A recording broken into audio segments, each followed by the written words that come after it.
Hello student, welcome to my channel legal knowledge to you.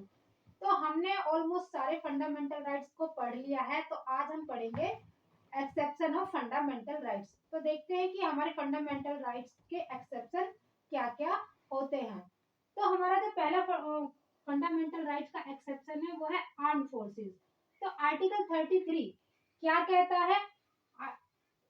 33 empowers parliament to restrict or abrogate the fundamental rights of member of the armed forces, paramilitary forces, police forces और intelligence forces. That means कि अगर parliament चाहे तो arm forces के, paramilitary forces के, police force के और जितनी भी इंटेलिजेंस फोर्सेस होती हैं उनके फंडामेंटल राइट्स को रिस्ट्रिक्ट करता है या एब्रोगेट कर सकता है। मतलब या तो चाहे किसी पार्ट में उनके फंडामेंटल राइट्स को कर्टेल कर सकता है या पूरी तरह टेक अवे कर सकता है। इसको एक एग्जांपल से समझते हैं।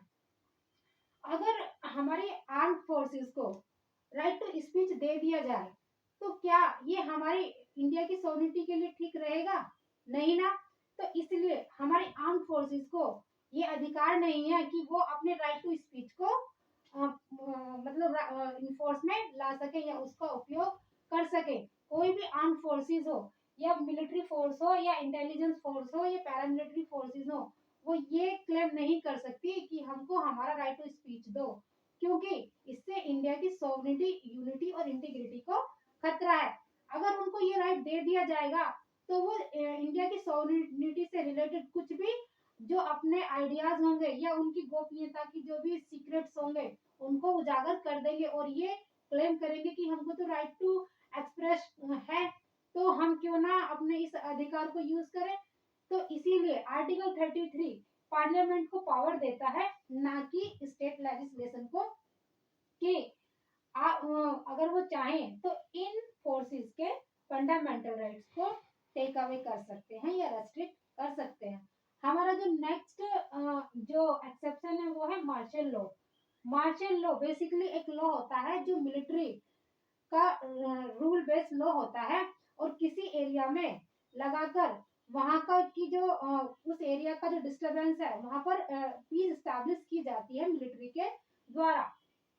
तो ऐसा कोई एरिया जहां पर मार्शल लॉ लगा है तो वहां उस एरिया के भी फंडामेंटल राइट्स को कर्टेल किया जा सकता है। तो बेसिकली आर्टिकल 34 कहता क्या है?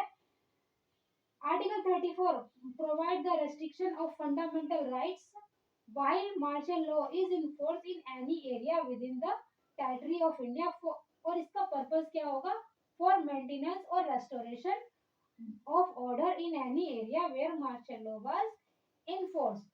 तो आर्टिकल 34 और 33 ये पार्लियामेंट को ये राइट देते हैं कि वो चाहे तो इन फोर्सेस के या इस एरिया के फंडामेंटल राइट्स को रेस्ट्रिक्ट कर सकते हैं या एब्रोगेट कर सकते हैं। जो हमारा next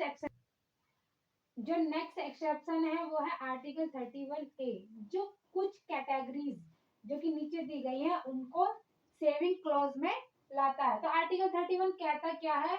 saves 5 category of law from being challenged on the ground of contravention of fundamental rights।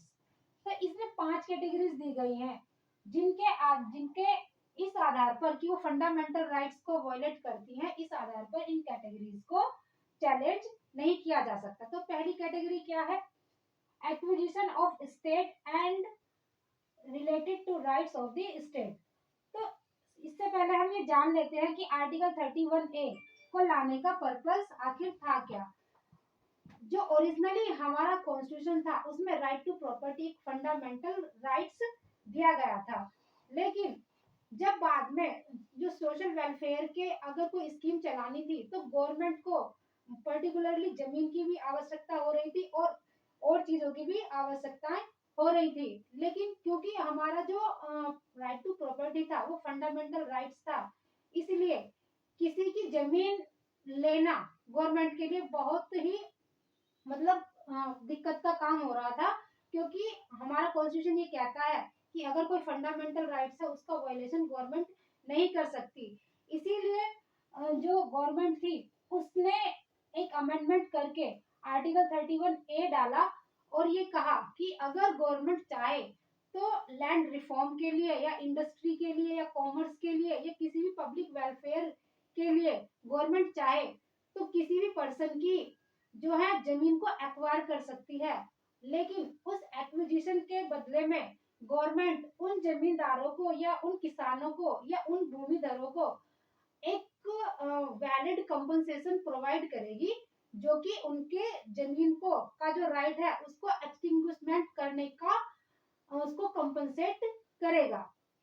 तो आर्टिकल 31 में बेसिकली यही दिया गया है कि अगर गवर्नमेंट किसी पब्लिक पर्पस के लिए या इंडस्ट्री के लिए लैंड रिफॉर्म के लिए कोई लैंड एक्विजिट करती है तो वो हमारे फंडामेंटल राइट्स का वोलेशन नहीं होगा। तो हमारा ए पॉइंट क्या कहता है कि acquisition of state and related right by the state. दूसरा क्या है, taking over the management of property by the state. अगर कोई स्टेट को एक्विजिशन करती है कोई हमारी गवर्नमेंट तो, और या उस प्रॉपर्टी का जो मैनेजमेंट है उसको टेक ओवर करती है या फिर किसी कॉर्पोरेशन का अमलगमेशन करती है, मानिए दो कॉर्पोरेशन है उनको एक साथ मिलाना, उनको कंबाइन करना, जैसा कि हमारी गवर्नमेंट अब बैंकों के सिस्टम में कर रही है कि अगर जो दो बैंक सरवाइव नहीं कर पाते तो उन दोनों बैंकों को एक साथ मर्ज कर देती है, इसी को अमलगमेशन कहा जाता है। तो अगर गवर्नमेंट ऐसा करती है तो हम ये नहीं कह सकते कि गवर्नमेंट हमारे फंडामेंटल राइट को वायलेट कर रही है। तीसरी चीज क्या है, एक्सटिंग्विशमेंट और modification of rights of director और शेयर होल्डर ऑफ कॉर्पोरेशन। अगर ऐसी कॉर्पोरेशन का गवर्नमेंट अमलगमेशन करती है तो गवर्नमेंट चाहे तो उस कॉर्पोरेशन के जो शेयर होल्डर्स होंगे या डायरेक्टर होंगे उनके राइट्स को खत्म भी कर सकती है और मॉडिफाई भी कर सकती है, और डायरेक्टर या शेयर होल्डर्स ये नहीं कह सकते कि आप हमारे फंडामेंटल राइट्स को वॉयलेट कर रहे हैं। जो पांचवी चीज है वो है एक्सटिंग्विशमेंट और मॉडिफिकेशन ऑफ माइनिंग लीज। हमारे देश में जो कोयले की खदानें होती हैं या माइनिंग होती हैं उसकी लीज को भी जो गवर्नमेंट अगर चाहे तो एक्सटिंग्विशमेंट कर सकती है, खत्म कर सकती है या मॉडिफिकेशन कर सकती है, और कोई ये नहीं कह सकता कि ऐसा काम जो गवर्नमेंट कर रही है हमारे फंडामेंटल राइट्स के अगेंस्ट है। लेकिन आर्टिकल 31A जैसा कि हमारा कॉन्स्टिट्यूशन प्रोवाइड करता है, जो सुप्रीम कोर्ट ने भी एक कहा है कि जो भी हमारा बेसिक स्ट्रक्चर होगा उसको पार्लियामेंट जो है अमेंडमेंट करके डिस्ट्रॉय नहीं कर सकती। तो आर्टिकल 31A में गवर्नमेंट ये सब काम कर तो सकती है लेकिन इस पर ब्लैंकेट बैन नहीं है। अगर सुप्रीम कोर्ट चाहे तो गवर्नमेंट के किसी भी ऑर्डर को जुडिशियल रिव्यू के अंडर ला सकती है। जो हमारा नेक्स्ट आर्टिकल है आर्टिकल 31B कहता है save the act and regulation included in the 9th schedule from being challenge and invalidate on the ground of contravention of any act of fundamental rights. Meaning that इस article में जो ये मना किया गया है या इम्यूनिटी दी गई है इस आर्टिकल द्वारा कि वो जो हमारी 9th शेड्यूल है इसमें कोई भी अगर एक्ट है या रेगुलेशन है उसको चैलेंज नहीं किया जाएगा इस ग्राउंड पर कि वो हमारे फंडामेंटल राइट्स का वोलेशन करते हैं। आगे ये कहता है this article immunises any law included in the 9th schedule from all fundamental rights whether or not the law falls under any of the 5 categories specified in the article 31A। तो अभी हमने आर्टिकल 31A पढ़ा था जिसमें हमने 5 categories पढ़ी थी, जिसमें गवर्नमेंट को ये राइट होता है कि किसी प्रॉपर्टी को एक्वायर कर सकती है, उसका मैनेजमेंट कर सकती है, कॉर्पोरेशन का अमलगमेशन कर सकती है, उनके डायरेक्टर और शेयर होल्डर्स के राइट एक्सटिंग्विश कर सकती है। तो अगर ये सब राइट्स हैं तो इनके आधार पर किसी भी लॉ को चैलेंज नहीं किया जा सकता, और 9th शेड्यूल के जो भी एक्ट्स और रेगुलेशंस होंगे उनको चैलेंज नहीं किया जा सकता। ओरिजिनली ये आर्टिकल भी हमारे कॉन्स्टिट्यूशन में नहीं था, इसको भी जो पार्लियामेंट थी वो अमेंडमेंट द्वारा लेकर आई थी और ये प्रोविजन बनाए थे कि 9th शेड्यूल के जो भी एक्ट और रेगुलेशंस होंगे उनको चैलेंज नहीं किया जा सकता। लेकिन सुप्रीम कोर्ट ने अपने IR कोहलू के जो केस था, जो कि एक बहुत ही लैंडमार्क जजमेंट है सुप्रीम कोर्ट का, उसमें ये कहा था कि ये जो पार्लियामेंट का लॉ है जिसमें कहा गया है कि 9th शेड्यूल के जो एक्ट और रेगुलेशन है उनको चैलेंज ही नहीं किया जा सकता किसी भी कोर्ट में, इसको कोर्ट ने अनकॉन्स्टिट्यूशनल डिक्लेयर कर दिया था। और ये कहा था कि आर्टिकल वो 9th शेड्यूल में जो एक्ट और रेगुलेशंस है उनका जुडिशियल रिव्यू करने का जो राइट है वो सुप्रीम कोर्ट को है। और क्योंकि जुडिशियल रिव्यू का जो फीचर्स है वो कॉन्स्टिट्यूशन का बेसिक फीचर के अंडर आता है, और इसको एब्रोगेट करना या इसको अमेंडमेंट करना या अमेंडमेंट करके इस राइट को टेक अवे करना ऐसा पार्लियामेंट नहीं कर सकती। दैट मीन्स अपने इस जजमेंट में सुप्रीम कोर्ट ने ये जो आर्टिकल था, ये जो अमेंडमेंट द्वारा जोड़ा गया था, इसको तो वैलिड घोषित कर दिया गया था, लेकिन ये कहा था कि इस एक्ट और रेगुलेशन जो कि 9th शेड्यूल में डाले जाएंगे उनका जुडिशियल रिव्यू सुप्रीम कोर्ट कर सकता है। और जुडिशियल रिव्यू को जो है सुप्रीम कोर्ट से अलग नहीं किया जा सकता और ना ही हमारे कॉन्स्टिट्यूशन से अलग किया जा सकता है। तो हमारा जो नेक्स्ट जो एक्सेप्शन है वो है आर्टिकल 31C, जो कहता है saving of laws giving effect to certain directive principle. हमारे फंडामेंटल राइट्स के बाद एक पार्ट 4 दिया गया है हमारे इंडियन कॉन्स्टिट्यूशन में, जो directive principle of state policy के बारे में बात करता है।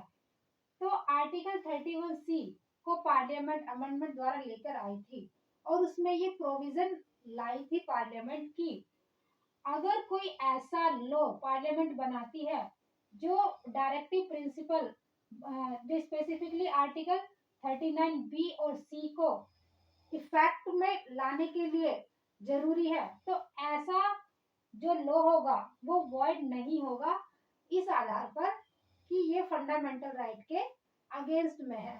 That means no law that seeks to implement directive principle under article 31B or C shall be void on the grounds of contravention of fundamental rights। जो दूसरी चीज थी इसमें वो ये था कि no law giving effect to such policy shall be questioned in any court on the ground that it does not give effect to such a policy। मतलब आर्टिकल 31C जब लेकर आई थी गवर्नमेंट, तो उसमें दो प्रोविजन थे कि डायरेक्टिव प्रिंसिपल का जो आर्टिकल है आर्टिकल 31B और C, इसको इम्प्लीमेंट करने के लिए पार्लियामेंट कोई भी लॉ लेकर आ सकती है और उसको इसलिए वॉइड नहीं माना जाएगा कि वो फंडामेंटल राइट के अगेंस्ट है। दूसरी चीज जो इस अमेंडमेंट एक्ट में थी वो ये थी कि ऐसा जो लॉ जो आर्टिकल 39B और C को इम्प्लीमेंट करने के लिए पार्लियामेंट लेकर आई है उसको किसी भी कोर्ट में चैलेंज नहीं किया जा सकता। तो यही जो अमेंडमेंट था वो सुप्रीम कोर्ट में चैलेंज हुआ और सुप्रीम कोर्ट ने केशवानंद भारती के केस में, जो कि एक लैंडमार्क जजमेंट है, उसमें ये कहा कि आर्टिकल 31C का जो ए क्लॉज है वो वैलिड है, लेकिन जो आर्टिकल 31C का जो क्लॉज बी है ये इनवैलिड है, क्योंकि जो हमारे जुडिशियल रिव्यू की पावर है सुप्रीम कोर्ट की वो हमारे कॉन्स्टिट्यूशन का बेसिक फीचर है और पार्लियामेंट को बेसिक फीचर को डिस्ट्रॉय करने की पावर नहीं है। मतलब पार्लियामेंट ऐसा अमेंडमेंट नहीं लेकर आ सकती जो हमारे बेसिक फीचर्स को डिस्ट्रॉय कर दे। तो बेसिकली आर्टिकल 31C में आज की डेट में गवर्नमेंट ऐसे लॉज लेकर आ सकती है जो हमारे सोशलिस्टिक नेचर के जो लॉज होंगे, जो बेसिकली आर्टिकल 39B और C से रिलेटेड होंगे, और उनको ऐसे लॉ लाकर हमारे डायरेक्टिव प्रिंसिपल को इम्प्लीमेंट कर सकती हैं और वो फंडामेंटल राइट के वायलेशन में नहीं माने जाएंगे। लेकिन उन सभी लॉज का सुप्रीम कोर्ट जुडिशियल रिव्यू कर सकती है। बाद में जो पार्लियामेंट थी उसने अमेंडमेंट करके 39B और C को हटाकर ये प्रोविजन कर दिया था कि पार्लियामेंट को ये पावर है कि वो किसी भी डायरेक्टिव प्रिंसिपल के इफेक्ट के लिए फंडामेंटल राइट को कर्टेल कर सकती है, लेकिन बाद में सुप्रीम कोर्ट ने उसका जो अमेंडमेंट के जो प्रोविजन थे उनको अनकॉन्स्टिट्यूशनल डिक्लेयर कर दिया। आज की जो क्लियर पोजीशन है वो ये है कि आर्टिकल 31 और बी वो आर्टिकल 39 बी और सी के इम्प्लीमेंट के लिए पार्लियामेंट ऐसे लॉज लेकर आ सकती है जो फंडामेंटल राइट के डेरोगेटरी हो सकते हैं, लेकिन उन सभी लॉज का सुप्रीम कोर्ट जुडिशियल रिव्यू कर सकती है। तो गाइस ये थे हमारे फंडामेंटल राइट्स के कुछ एक्सेप्शन जो कि बहुत इंपॉर्टेंट है, और जब भी हम फंडामेंटल राइट पढ़ते हैं तो हमें उनके एक्सेप्शन जो कि पर्टिकुलर उन आर्टिकल सॉरी सेक्शन बोल दिया, हमारे कॉन्स्टिट्यूशन में आर्टिकल दिए हुए हैं, तो हमारे सभी आर्टिकल में कुछ रीजनेबल कंडीशंस दी हुई है जिनके आधार पर हमारे फंडामेंटल राइट्स को कर्टेल किया जा सकता है। उन स्पेसिफिक कंडीशंस के अलावा ये कुछ एक्सेप्शन भी हैं जो हमारे इंडियन कॉन्स्टिट्यूशन में दिए गए हैं, जिनको याद रखना भी बहुत इंपॉर्टेंट हो जाता है एज ए सिटीजन भी और एज ए एग्जाम एस्पिरेंट भी। तो गाइज आज के लिए इतना ही। अगर मेरा वीडियो पसंद आए तो प्लीज मेरे चैनल को सब्सक्राइब करें, लाइक करें, शेयर करें। Good bye, take care, bye bye.